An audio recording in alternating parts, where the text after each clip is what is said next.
शाहरुख खान को गद्दारी का सर्टिफिकेट देने वालों की आज जीत हो गई है, क्योंकि आईपीएल में अब मुस्तफिजुर रहमान नहीं खेलेंगे। केकेआर की तरफ से उनकी साइड से लिखित दे दिया गया है। पूरी खबर बताऊंगी दोस्तों, कैसे हिंदूवादी सेनाओं का शाहरुख खान पर बड़ा दबाव पड़ा और उसके साथ ही साथ उनके ऐसे हमले भी हुए कि शाहरुख खान चारखाना चित हो गए और उन्हें केकेआर से मुस्तफिजुर रहमान बांग्लादेशी खिलाड़ी को हटाना पड़ा।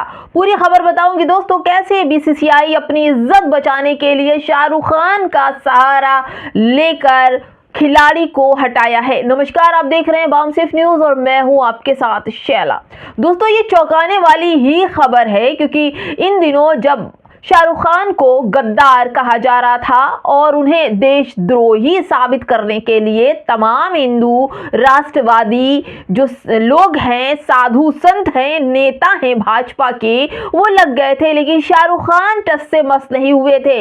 लेकिन अब बीसीसीआई की तरफ से शाहरुख खान को कहा गया कि केकेआर में शामिल मुस्तफिजुर रहमान को अब आईपीएल नहीं खेलने दिया जाएगा, क्योंकि इनके देश के लोगों ने हमारे देश के हिंदू जाति के कहने जाने वाले दीपू चंद्र की जिंदा जलाकर हत्या कर दी। और ये जघन्य अपराध बांग्लादेश में हुआ और बांग्लादेशियों को बिल्कुल इजाजत नहीं है कि हमारे भारत में आकर गेम खेले, क्रिकेट खेले। इन सब को लेकर सियासत भी गरमाई थी। इन दिनों शाहरुख खान को लेकर कई ऐसे टिप्पणियां भी चल रही थी दोस्तों, यहां तक कि एक महिला भाजपा की हिंदू संगठन की थी, उन्होंने तो साफ कह दिया था कि शाहरुख खान की जबान काट कर लाने वाले को 1 लाख का इनाम दिया जाएगा। वहीं बात की जाए तो रामभद्राचार्य विश्वगुरु ने भी कहा था, यानी कि 4 गुरुओं में से एक गुरु है, वो भी 4 गुरुओं से उन्होंने कहा था कि शाहरुख खान भी गद्दार हैं और ऐसा काम कर रहे हैं बांग्लादेशी खिलाड़ी को खरीदकर। वही संगीत सोम ने सबसे पहले शाहरुख खान के खिलाफ जहर बोने का काम किया था। वहीं इन्हीं के पीछे पीछे देवकी नंदन ठाकुर जो कथा करते हैं, जिनकी पूरी जीविका कथा चंदे के पैसे से चलती, उन्होंने शाहरुख खान पर काफी इल्जामात लगाए थे। लेकिन अब जिस तरह से तमाम लोगों की, अगर इन लोगों ने शाहरुख खान पर सवाल उठाए थे कि शाहरुख खान गद्दार हैं, देशद्रोही हैं, उन्होंने बांग्लादेश के खिलाड़ी को खरीदकर उनकी जो इकोनॉमी है उसको मजबूत किया है, लेकिन उसी के साथ साथ बीसीसीआई की भी धज्जियां उड़ाई जा रही थी। लोग कह रहे थे कि बीसीसीआई पैसे की खातिर बांग्लादेशियों को खिला रहा है और ये सारा काम जो था भारत में एंट्री करने का बांग्लादेशियों का, वो बीसीसीआई के खाते में जाता है। अब बीसीसीआई को अपनी इज्जत तो बचानी ही थी, इसलिए शाहरुख खान की बंद कमरे में मीटिंग करवाई गई उनकी केकेआर टीम से और अब मुस्तफिजुर रहमान को बांग्लादेशी होने के लिहाज से उन्हें टीम से बाहर कर दिया गया है। शाहरुख खान के फैंस को बड़ा झटका भी लगा है दोस्तों, साथ ही साथ शाहरुख खान पर एक बड़ा हमला इन हिंदूवादियों की सोच के चलते लगा है। लेकिन आपको बता दूं कि जिस तरह से शाहरुख खान ने नहीं बल्कि केकेआर की टीम, जिसमें शाहरुख खान, जूही चावला और उनके पति का पूरा योगदान है, इसलिए शाहरुख खान पर सबसे ज्यादा हमले हुए थे, टिप्पणी हुई थी, गद्दार साबित करने की एक ओढ़ लगी थी। दोस्तों, आपको बता दूं कि किस तरह से शाहरुख खान निशाने पर थे। दोस्तों, शाहरुख खान को यह इल्जाम लगाया जा रहा था कि शाहरुख खान जब पाकिस्तान का आईपीएल होता है या 2020 होता है या कुछ भी होता है, तो पाकिस्तान खिलाड़ियों पर ज़्यादा पैसे लगाकर उन्हें खरीद लेते हैं ताकि पाकिस्तान के पास ज़्यादा इकोनॉमी बढ़े और ज़्यादा मजबूत हो। और इसी तरह से बांग्लादेश के ऊपर भी अभी भी इल्ज़ाम लगा था कि मुस्तफिजुर रहमान को उन्होंने 9 करोड़ 20 लाख में खरीद कर बांग्लादेश को मजबूत करने का काम किया है, इसलिए सारे के सारे शाहरुख खान पर हमलावर हो गए थे। देखिए दोस्तों, ये एबीपी न्यूज़ की खबर है कि बांग्लादेशी खिलाड़ी मुस्तफिजुर रहमान को लेकर बीसीसीआई सचिव देवजीत सहकैया ने कहा कि आगे का एजेंडा उनको सस्पेंड कर दिया गया है और उन्हें अब वो नहीं खेलेंगे। वहीं एनडीटीवी भी लिखता है कि बीसीसीआई ने केकेआर को बता दिया कि वो मुस्तफिजुर रहमान को टीम से बाहर कर दे, यानी अब मुस्तफिजुर रहमान आईपीएल का हिस्सा नहीं होंगे। दोस्तों, आपको बता दूं कि दीपू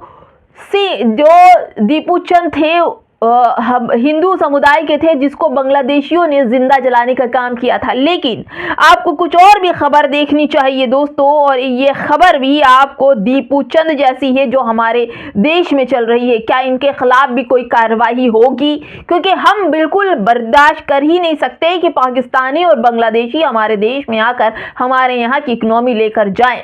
लेकिन एक सवाल शासन प्रशासन और हिंदू साधुओं से और तमाम उन लोगों से जो लोग दीपू चंद की हत्या के पीछे सवाल उठा रहे थे, मैं उनसे सवाल पूछती हूँ कि कल जिस तरह से बांग्लादेशी कहकर एक मोहम्मद मुर्शिद, एक जो मजदूर था, उसकी पीट कर हत्या करने की कोशिश की गई, उसके मुंह पर मारा गया, जिसका वीडियो सोशल मीडिया पर खूब वायरल हो रहा था। दोस्तों, उसने बताया कि 40-50 लोग आए, मुझे जय श्री राम के नारे लगवाए, वंदे मातरम कहा, मैंने कहा भी, लेकिन वो लोग मारते रहे और कहते रहे कि तू बांग्लादेशी है इसलिए तुझे मारेंगे। और उसकी हालत अब भी बस से बदतर है और वो हॉस्पिटल में एडमिट है, जिंदगी और मौत के बीच झूल रहा है। दोस्तों, एक और खबर कल हुआ था और आज फिर बिहार के अंदर एक मजदूर जिसका नाम है नूरेश आलम, उसको भी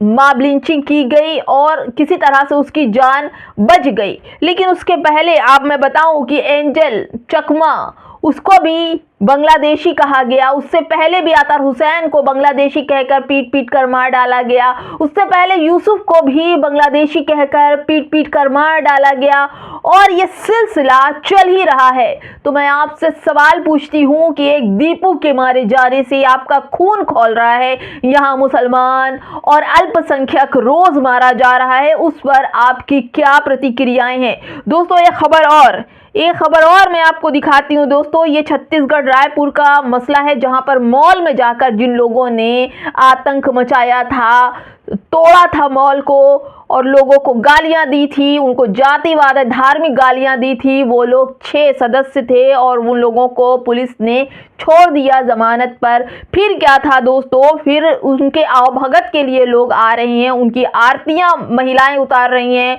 उन्होंने बहुत अच्छा काम किया, अल्पसंख्यकों को मारकर, उनका सामान तोड़कर, उनको चर्च में ना चोट पहुंचा करके, उनको धार्मिक चीज़ों पर नारा लगाकर। और ये देखिए दोस्तों, सदफ आफरीन लिखती हैं कि छत्तीसगढ़ रायपुर में क्रिसमस के दौरान मॉल में तोड़फोड़ करने वाले बजरंग दल के दंगाइयों को जमानत मिल गई।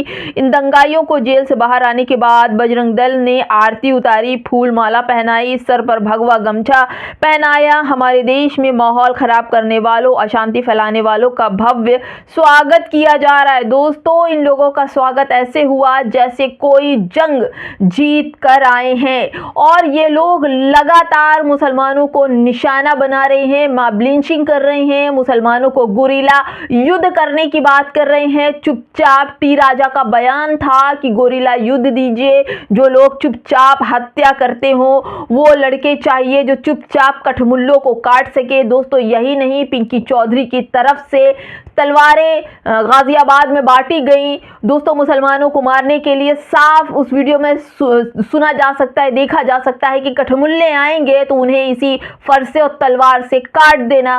वही कई ऐसे वीडियोस हैं जिसमें मुसलमानों को मारने और काटने की बात की जा रही, जबकि मुसलमान इस देश का हिस्सा है, मुसलमान इस देश का नागरिक है। मुसलमान ने इस देश की शहादत के लिए न जाने कई लाख उलमाओं ने अपनी शहादत दे दी। आज़ादी की जंग में पहली तलवार में गर्दन कटाने वाला भी मुसलमान था। लेकिन आज मुसलमानों को जिस इन लोगों का सामना करना पड़ रहा है। क्या इसके लिए सरकार कोई कदम उठाएगी? दोस्तों, मैं फिर कहती हूं कि बांग्लादेश में बहुत ही गंदा काम हुआ था, दीपू चंद को मार दिया। ये बिल्कुल नाइंसाफी है, बिल्कुल फांसी की सजा उन सबको मिलनी चाहिए। और बिल्कुल हमारे देश में आकर वो लोग खेल नहीं सकते, व्यापार नहीं कर सकते, कुछ नहीं कर सकते। शाहरुख खान ने खरीदा तो इतना दिक्कत हो गई। क्या अडानी जो बिजली वहां पर सप्लाई कर रहे हैं, क्या अडानी के खिलाफ भी ये साधु संतों का एक जत्था उठेगा अडानी के खिलाफ? मैं आपसे पूछती हूँ, मुझे कमेंट बॉक्स में ज़रूर बताइएगा कि जो बिजली सप्लाई अडानी कर रहे हैं, क्या अडानी के खिलाफ भी ये लोग उठेंगे, उन्हें भी गद्दार साबित करेंगे, उन्हें भी देशद्रोही कहेंगे, या सिर्फ शाहरुख खान नाम ही काफ़ी है?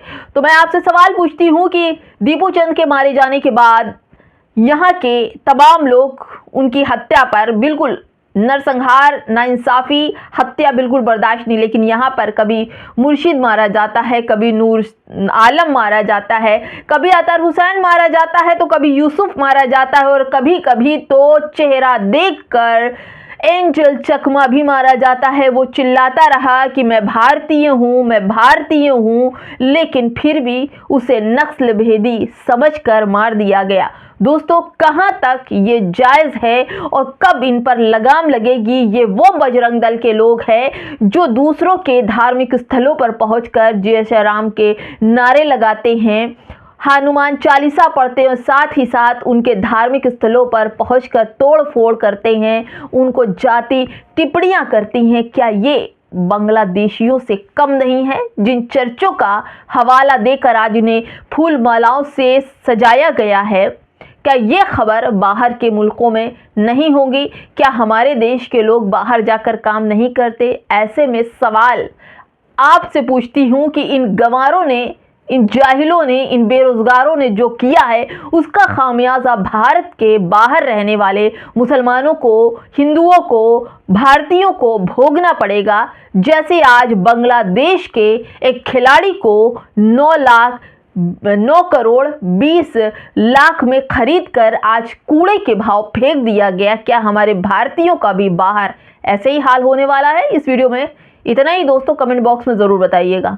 नमस्कार।